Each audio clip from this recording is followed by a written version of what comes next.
দর্শক, এই মুহূর্তে আমি রয়েছি টাঙ্গাইল জেলার ঘাটাইল উপজেলার দেউলাবাড়ি ইউনিয়নের পানজানা এলাকায়। এখানে আমরা আসছি আসলেই একটি খাল, এখানে পানজানার ঐতিহ্যবাহী একটা খাল। অনেক সময় আমরা যতটুকু স্থানীয়দের কাছে শুনতে পেরেছি যে এই খালটি চলমান ছিল এক সময়।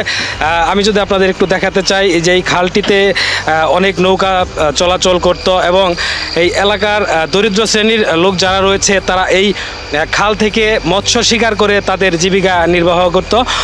ইতিমধ্যে আপনারা দেখতেই পাচ্ছেন যে খালের দুই পাশে কিন্তু অসংখ্য অনেক একর জমি, এখানে কৃষি জমি রয়েছে, যা বর্তমানে এই খালের পানি না থাকার কারণে কৃষি আবাদ করা কিন্তু খুব কঠিন হয়ে পড়েছে। এই খালটির প্রায় মরে গিয়েছে, আমরা যতটুকু দেখতে পাচ্ছি, আপনারাও দেখতে পাচ্ছেন দর্শক।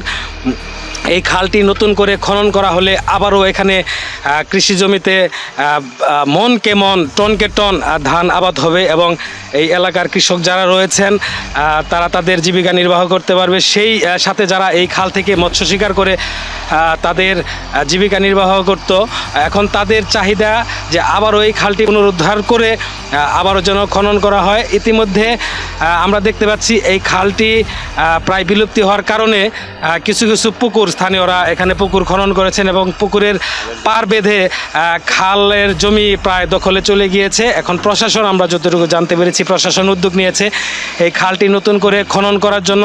এই প্রশাসনের উদ্যোগকে এলাকাবাসী স্বাগত জানাচ্ছে এবং তারা অনেক খুশি। এখন আমরা একটু জানতে চেষ্টা করব এখানকার স্থানীয় যারা রয়েছে তাদের কাছ থেকে এই খালটি আসলেই কতটুকু বড় খাল ছিল এবং এই খাল থেকে তারা কী কী সুযোগ সুবিধা পেত, আমরা একটু স্থানীয়দের কাছে জানতে চেষ্টা করব। বিসমিল্লাহ।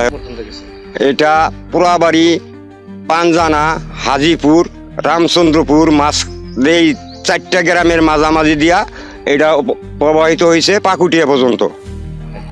নদীর নাম চিটাই নদী। এটা বহু আগে বড় বড় নদী নৌকা আসতো, এটার আগে পানি আসতো, নৌকা আসতো, আমরা এই নৌকা দিয়েই যাতায়াত করতাম। পরে সাঁকুই দিছি, তার মাঝখানটা হইলো খাস, দুই সাইড হইলো রেকর্ড, কিন্তু খাসের সংখ্যাই বেশি, রেকর্ডের সংখ্যা কম। কিন্তু এই যার যার মতো ব্যক্তিগতভাবে কতয় বাঞ্জা ক্ষেত বানাইছে, কতয় পুকুর দিছে, এইটাই। আর এই নদীটা খনন করলে এবং কাটলে, খাল কাটলে আমাদের 4টা গ্রাম না 7-8টা গ্রামের পানি এই নদীটা এই যমুনায় যাইয়া নামে, এই নদীর দেয়াই হয়। তাই আমরা এবং 4 গ্রামের লোকেই সবারই আশা এটা যে এই খালটা খনন করলে পরে সবারই সুযোগ সুবিধা হবে, চলাফেরা করায়, পানি সেচ টেচ যাই কিছু হই সুবিধা হবে। তাই এবং যারা দখলদার তারা হয়তো এই করবে, কিন্তু সবারই তো আর দখলদার না, কিছু মুষ্টিময় 12 জন লোকে পুকুর দিছে এই নদীর মধ্যে। কিন্তু এই পুকুরগুনা এবং খালটা খনন হয় যাতে, এইটাই আমরা আশা এবং প্রত্যাশা আমাদের। আমার নাম মোহাম্মদ আব্দুল হালিম, আমার গ্রাম পানজানা। এইটা একটা নদী ছিল, আগে চিটাই নদী ছিল, নদী ছিল। এখানে আগে নৌকা বাইছিল, নৌকা খেলতো, গোসল করতাম, জাপ পারতাম, অনেক কিছু সুযোগ সুবিধা করতাম আমরা। এখন 2000 থেকে আস্তে আস্তে আস্তে আস্তে খাস যেটা ছিল এটা বইয়া অনেকে জমি বানিয়ে হেলাইছে। মানে আমরা এটা খাল খনন চাইতেছি, এই হলো আমার বক্তব্য। সালাম আলাইকুম। এটা আমরা গেঞ্জাবালা দেখছি, বিরাট নদী আসাল। এই নদী বর্তে বর্তে মরতে মরতে এখন ইমুর উমুরের যে জমিন আছে এটা আবাদ হয় না, আবাদ হয় না, জমিনগুলো মারা যায়। এই খালটা ওইলে পরে জনগণের বহুত সুবিধা হয়, সুবিধা হয়। এইটা আমি রাইছুন অনুরোধ করে আমি কই আমি এই খালটা খাইলে দিলে জনগণের বহুত জনগণের বুঝে উপকার হবো। আমার নাম মোহাম্মদ আনারুন বাপ্পি, আমি শরীয়তপুর পলিটেকনিকের একজন স্টুডেন্ট, ইলেকট্রিক্যাল বিভাগের 3য় বর্ষের স্টুডেন্ট। ছোটো কাল থেকেই শুনে আসছি, দাদা, আমার চাচা, আমার গণ্যমান্য ব্যক্তিদের কাছ থেকে, এটা একটা চিটাই নদী ছিল। এই পাশে আগে ওই পার থেকে এই পারে একটা এক বাঁশের সাঁকু ছিল আগে, অনেক বড়। ওনারা পারাপার করতো এইভাবে, পারাপার করে এই পাশে, মানে এই পাশে বাণিজ্য ছিল যখন।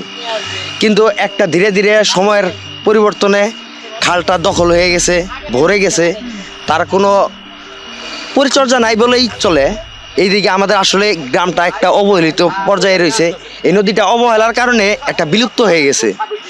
বাংলাদেশ নদীমাতৃক দেশ, বাংলাদেশ নদী ছাড়া মানে ভাবা অসম্ভব।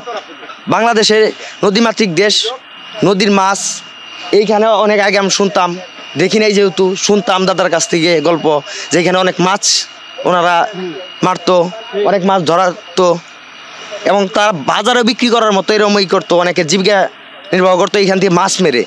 এখন এইখানে এই নদীটা বিলুপ্ত হয়ে যাওয়ার কারণে এখন অনেকের নদী নিয়ে হাহাকার, পানি নেই, সেচ নেই নদীর থেকে। এই জন্য আমরা চাই, আমার ক্ষুদ্র মন থেকে যেটুক চাই, এই খালটা পুনরুদ্ধার হোক। দর্শক, টাঙ্গাইলের ঘাটাইল উপজেলার দেউলাবাড়ি ইউনিয়নের পানজানা খালপাড় থেকে এই ছিল সর্বশেষ। মোহাম্মদ নাজমুল ইসলাম, দৈনিক ঢাকা প্রতিদিন।